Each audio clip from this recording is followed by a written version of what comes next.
November 24, 1971. Rain poured over Portland International Airport. Passengers hurried through the terminal, eager to reach their destinations before Thanksgiving.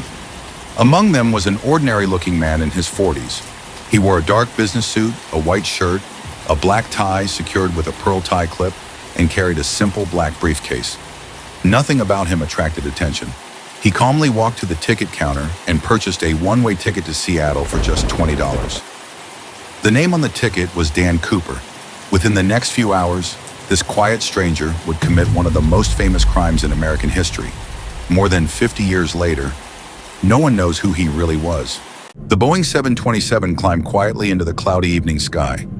Everything seemed completely normal. Passengers relaxed in their seats. Some read newspapers. Others stared out the windows. Then, the man calmly called one of the flight attendants. Her name was Florence Schaffner. He handed her a folded piece of paper. At first, she assumed it was just another businessman trying to give her his phone number. She slipped the note into her pocket without reading it. The man looked at her and spoke in a calm voice. "Miss, you'd better look at that note. I have a bomb." For a brief moment, time seemed to stop. Florence Schaffner tried to remain calm. She quietly informed the cockpit, then returned to Cooper's seat. This time, he slowly opened his black briefcase. Inside, 8 red cylinders, wires, a battery. Whether it was real or a carefully crafted bluff, no one on that aircraft was willing to find out. Cooper looked directly at her and spoke with complete confidence.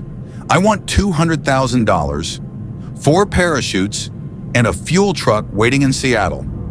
There was no panic in his voice, no anger, only absolute control. The greatest hijacking in American history had just begun. As Flight 305 landed in Seattle, the airport was placed on high alert. Police surrounded the runway, but from inside the aircraft, everything remained strangely calm.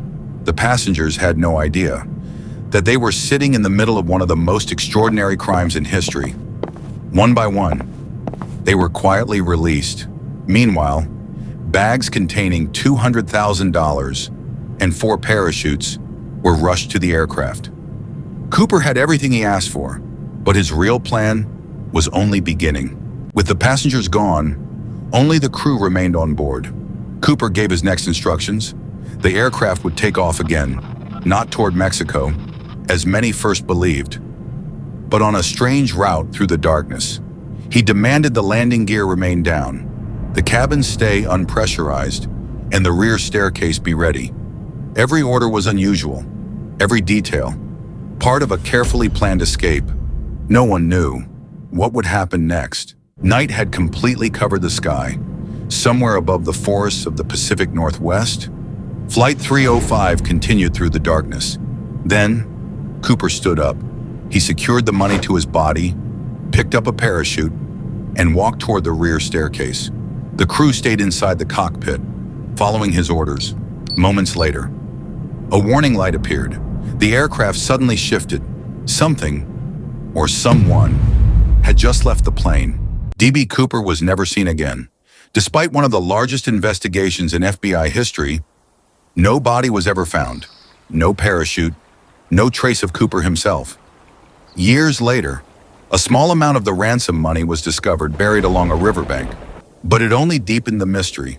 Did Cooper survive the jump, or did he disappear forever into the wilderness? More than 50 years later, no one knows the answer, and perhaps no one ever will.